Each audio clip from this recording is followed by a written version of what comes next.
Picture this. Dawn breaks over the Taj Mahal.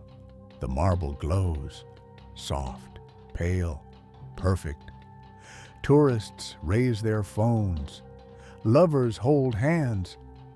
Everyone is here for the fairy tale.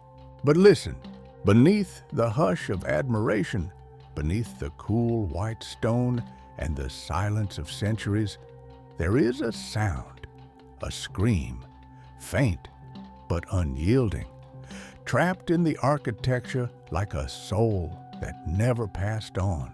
It is not the scream of romance, not the echo of love eternal. It is the final breath of a woman who gave her life, not for poetry, but for childbirth. Her name was Mumtaz Mahal. She died in blood and agony so that an emperor could immortalize his grief in stone. This is not just a mausoleum. This is a monument to a woman who was loved too much to be spared, but never enough to be saved. Part 1, The Crown and the Cage. They called it duty. They called it divine. They called it a woman's greatest honor. But what they never called it was a choice. In royal courts, motherhood was never personal. It was political, calculated, mandatory. To be queen was not to rule. It was to reproduce. A crown on the head, a chain around the womb. Palace midwives were not there for comfort. They were state agents. Physicians were not caretakers. They were record keepers of dynastic fate. Every missed cycle was a court rumor. Every pregnancy was a national announcement. Every childless month tightened the noose of suspicion. And if you bled too early, if the baby didn't cry, if it was a girl when the kingdom demanded a boy, you didn't just lose a child. You lost status. You lost protection. Sometimes you lost your life. They never asked, "Are you ready? Are you well? Are you safe?" They only asked, "Is it a son?" Because in the empire's arithmetic, a queen was never just a woman. She was a vessel, a vault of bloodlines, a living insurance policy. Some endured, some died, all were forgotten. Their portraits hang in golden frames, but their pain was never painted. Before we speak of queens, we must understand this. They were not born to reign. They were bred to deliver, and the world watched every drop of blood to ensure the dynasty survived. Part 2, The Women Who Had No Choice. Chapter 1, Mumtaz Mahal, the beloved, the broken. She was his moon, his jewel, his chosen one. Mumtaz Mahal was not just the favorite wife of Shah Jahan. She was the empire's heartbeat. And so they demanded of her what empires always demand: more sons, more heirs, more blood. 14 pregnancies in 19 years. Her body a battlefield, her womb a throne room. No one asked if she wanted. She rode in carriages over scorched plains, heavy with child, while her emperor waged war. Because to be loved by a king meant never leaving his side, even when your ankles were swollen and your breath came in gasps. She birthed child after child, and still he came to her chambers, asking for more. Not out of cruelty, but out of a love so possessive it couldn't see her breaking.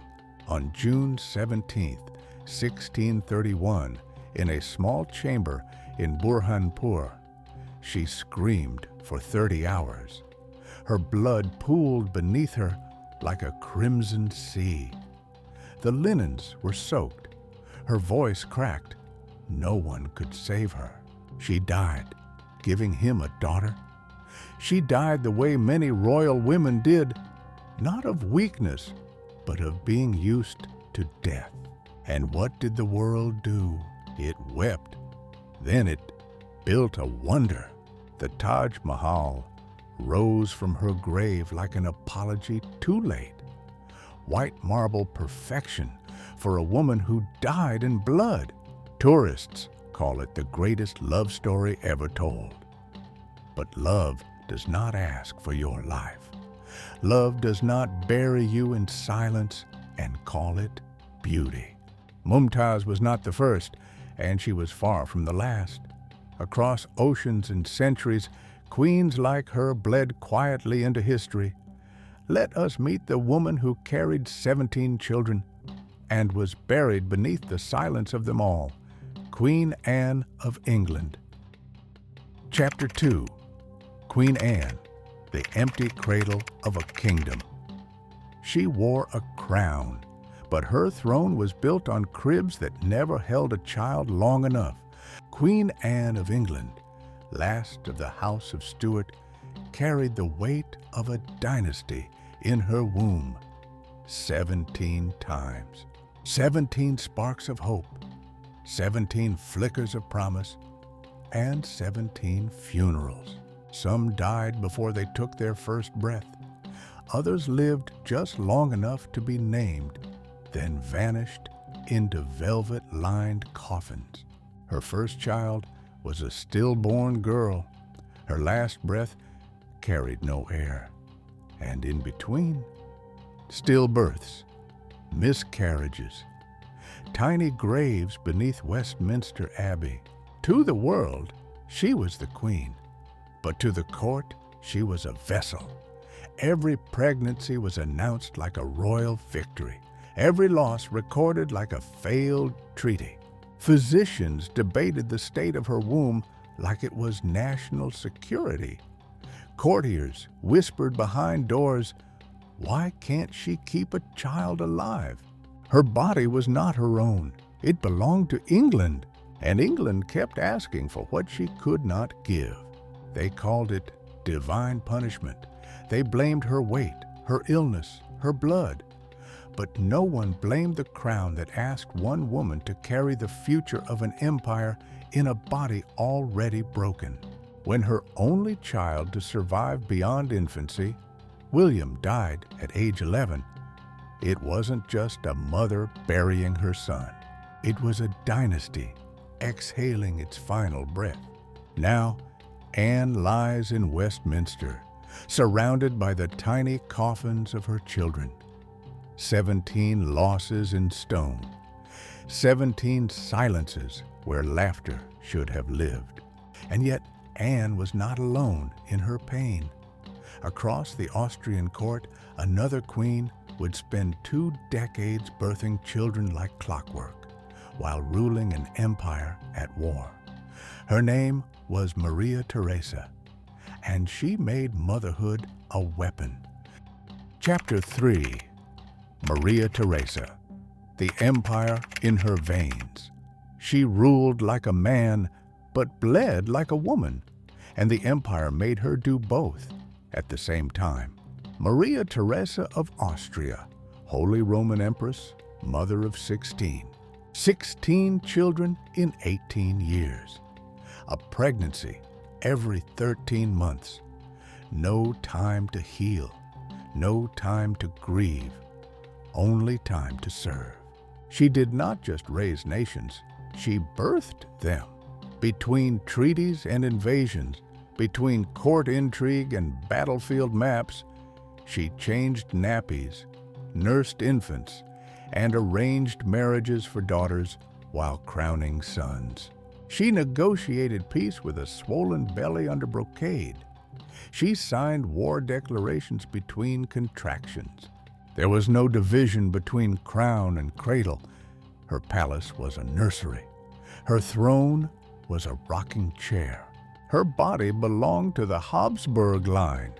Her children were not hers to love. They were chess pieces. Her favorite daughter, Maria Antonia, would become Marie Antoinette, sent to France like a letter with no return address. Another daughter, Maria Elizabeth, once called the most beautiful girl in Europe, was disfigured by smallpox. Marriage prospects vanished in the mirror. Maria Theresa bore their losses like she bore her children, with silence, with duty, with iron under silk. She endured not because she was unbreakable, but because no one ever gave her the option to fall apart. She was not allowed to mourn, she was expected to rule, and so she did. Through blood, through tears, through 16 children and 40 years of empire. But not every queen was fertile. Some waited in terror month after month for a child that never came. And for one woman, the wait lasted a decade, until desperation drove her to superstition, humiliation, and madness. Her name was Catherine de' Medici. Chapter 4, Catherine de' Medici, the queen who waited in vain. 10 years, 10 long, echoing years. That's how long the future Queen of France waited for a child. Catherine de' Medici married Henry, young, hopeful, and full of dreams. But the palace did not wait for hope. It demanded proof. Month after month, her body betrayed her. Her womb remained quiet. And in that silence, the whispers grew louder. Is she barren? Will the Pope annul the marriage? Should the king find another? No one asked if she was scared. No one cared if she cried. They offered cures, and she took them. Cow dung smeared with ground stag antlers, amulets tied to her thighs, mule's urine gulped like holy wine, each more humiliating than the last. And still, nothing. Meanwhile, Henry flaunted his mistress, Diane de Poitiers, 2 decades older, infinitely more powerful. She had his heart, his trust, and Catherine had a deadline. And then, finally, after 10 years of pleading, praying, and potions, she conceived. Her body at last yielded, and when she gave birth to a son, the court erupted in tears of relief, not joy, not for her sake, but for France's. She would go on to have 10 children, 7 would survive, 4 sons, 3 daughters. But those 10 barren years had already carved scars so deep she would never trust love again. She became steel, cold, calculating, terrifying. Because to survive in a world that measures you by your womb, sometimes you must become something sharper than pain. But some queens did more than survive. They rebelled, they broke the rules, they changed the game. One woman married twice, gave birth to kings for 2 different empires. Her name was Eleanor of Aquitaine. Chapter 5, Eleanor of Aquitaine, mother of kings, prisoner of crowns. She was fire in velvet, crowned twice, feared always. Eleanor of Aquitaine was no stranger to thrones, but she knew the price they demanded. At 15, she became Queen of France. To Louis VII, she gave 2 daughters, but the kingdom wanted more. It wanted a son. The priests said it was God's will. The courtiers blamed her body. The king blamed her silence. So after 15 years, he annulled her, set her aside like a failed prophecy, and Eleanor, unbroken, did the unthinkable. She chose another. 2 months later, she married Henry Plantagenet, soon to be King of England. With him, she bore 5 sons and 3 daughters, among them Richard the Lionheart, John, who would inherit the English crown, a dynasty born from a woman the French had dismissed. But the empire she built did not love her back. As the years passed, her sons turned on their father. Eleanor chose her children over her husband, and for that, Henry imprisoned her 16 years. The Queen of England, the mother of kings, the woman who once rode into battle in armor, now locked away like a threat. Her body had served, her womb had delivered, but when she stopped being useful, they closed the door. A stone tower, a mother behind bars, her sons fighting for the crown she helped secure, while she sat alone, remembered not for her mind, but for the blood she passed on. Part 3. The brutal truth behind royal happiness. They called it joy. They called it destiny. They called it a blessing from God. But in palaces and marble halls, pregnancy was never joy. It was a calculation, a necessity, a currency soaked in blood. The queen's womb was not hers. It belonged to the crown, to the nation, to the line of succession. Every month, her body was observed, every symptom reported, every drop of blood noted. If she conceived, cheers. If she miscarried, shame. If it was a girl, regret. The walls of royal nurseries were painted with gold, but echoes of stillborn cries haunted them. The bedding was silk, but stained with tears and afterbirth. And when the queen screamed in labor, she wasn't surrounded by love. She was surrounded by witnesses, courtiers, priests, diplomats. They came not to comfort, but to confirm, to ensure the child was legitimate, to count fingers, to declare the sex. And if it was a girl, they lowered their hats. No applause, no celebration, just crossed arms and disappointed silence. Imagine that, enduring hours of agony, just to hear the world mourn your child's gender. In Versailles, when Marie Antoinette gave birth, the room was so crowded with onlookers, she fainted from lack of air. The windows were sealed shut, the walls closed in, and her pain was a performance. Because in royal courts, the most sacred act, creating life, was treated like state business. They were queens, but never free. Their pain was public, their grief politicized. Their children were not family, they were strategy. And yet, the empires they bled for, most of them died anyway. Part 4. Legacy of pain when empires fell. Anyway, they endured, they bled, they obeyed, because they were never allowed to question. Their bodies were offered like treaties. Their pain was currency. Their silence expected. They gave their wombs to kings and their sons to empires. Their names were engraved in history books, yes, but only as mothers, not as women. And what did they get in return? A place in history's footnotes, a name on a family tree, a gravestone shared with children who never saw the sun. Their pain built thrones that did not last. Queen Anne of England, 17 pregnancies, 17 tiny lives extinguished before adulthood. Not one child lived to inherit her crown. And with her final breath, the House of Stuart vanished into history. Catherine de Medici, a queen who bled for France, who drank superstition and swallowed shame. 10 children, 3 sons crowned. But still, her dynasty crumbled into civil war and chaos.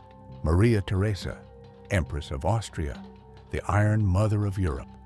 16 children sent like sealed envelopes across borders, married off for alliances, not love. And what became of them? One daughter, Marie Antoinette, died beneath the blade. Others suffered. Most were pawns. The peace she brokered with her womb proved temporary, like a bandage on a bleeding map. Mumtaz Mahal, the beloved wife, the one for whom a marble miracle was built. She gave Shah Jahan 14 children, 7 of whom survived.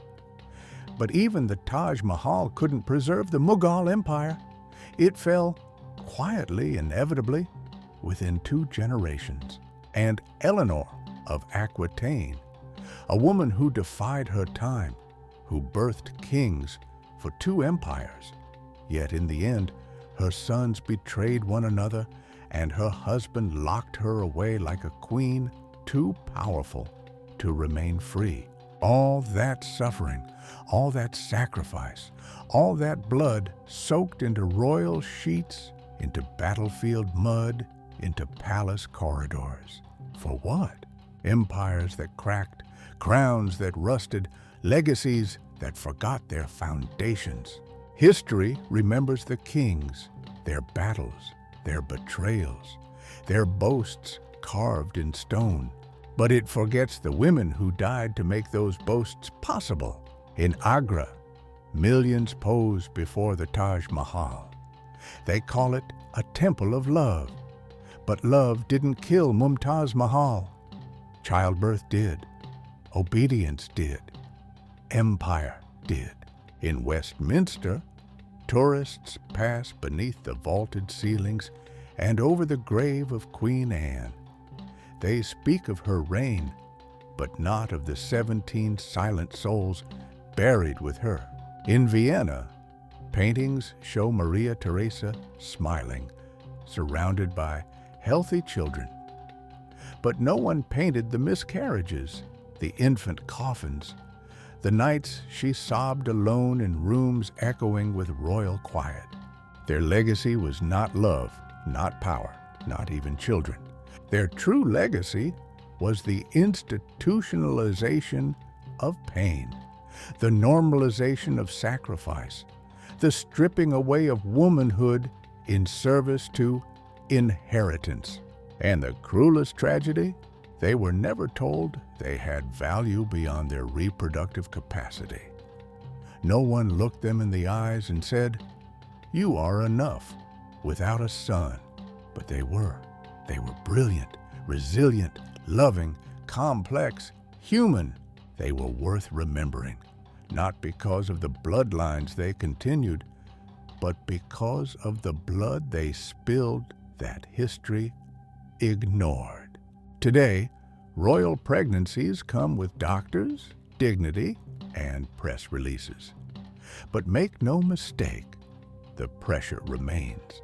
Behind every curated photograph, behind every palace announcement, behind every breathless speculation about gender and due dates, echo the cries of queens who gave everything to dynasties that could not remember their names. Part 5. The Warning from the Past. We like to believe we've moved beyond the old ways, that today's queens are no longer prisoners of their own bloodlines, that the age of royal sacrifice ended with the powdered wigs and marble tombs. But the past is never really gone. It lingers, quiet, shapeless, clinging to the edges of the present. And if you listen closely, you'll hear the whispers echo through polished halls and velvet-lined nurseries. Every time a modern duchess lays a hand upon her belly, the world begins its countdown. The press speculates. The internet roars. How far along is she? Will it be a boy? What's the name? The narrative is wrapped in pastel bows and soft smiles, but the hunger beneath it is the same as it ever was. Every time a royal woman appears in public, childless, the questions return, sharper now, but dressed in polite phrasing. Is she barren? Is she waiting too long?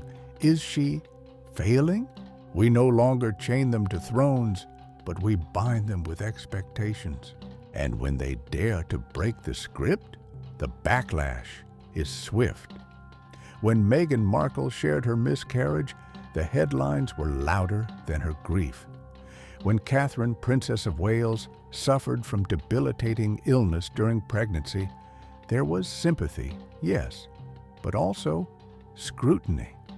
And always beneath it all, the pressure to deliver. And when a royal woman chooses not to bear children at all, the silence becomes suspicion.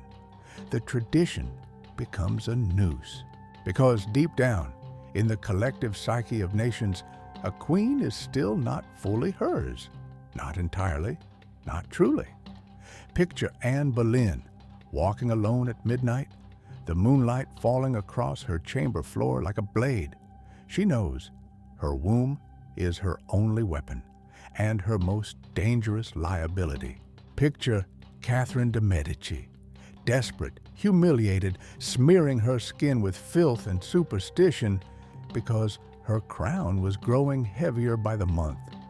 Not with jewels, but with judgment. Picture Mumtaz Mahal, after 30 hours of labor, her hands trembling, blood soaking into silk, as the court leaned in to ask just one question. Is it a boy? And then ask yourself again, have we changed, or have we simply redesigned the cage? The Taj Mahal still gleams beneath the rising sun. Visitors marvel at its symmetry, its romance, its grandeur, but they do not hear her, not unless they know what to listen for. Her scream is still trapped in that marble, a whisper beneath the perfection, not a song of love, a cry of exhaustion. At Westminster Abbey, thousands walk above the tomb of Queen Anne. They read plaques about diplomacy, about war and peace, and never realize they are standing above 17 tiny coffins, each one a dream that died before it had a name. And in palaces across Europe, the portraits still hang, smiling women in gilded frames, frozen in time. They look serene, accomplished, complete. But behind those smiles were torn bodies, swollen feet, bleeding wombs, the fear of failure wrapped in lace and duty. The queens of old were never myths. They were not born for poetry. They were not built for marble. They were women, fragile, fierce, flawed. They were mothers. They were survivors, and they were sacrificed, not for glory, but for lineage, for male heirs, for peace between kingdoms. They deserved more, not just posthumous honor, but dignity while they lived. So remember them, not as symbols, but as women. Women who carried kingdoms in their veins, who bled for crowns they could never truly own, and who died with their names forgotten, while their suffering laid the foundation for everything we now call royal history.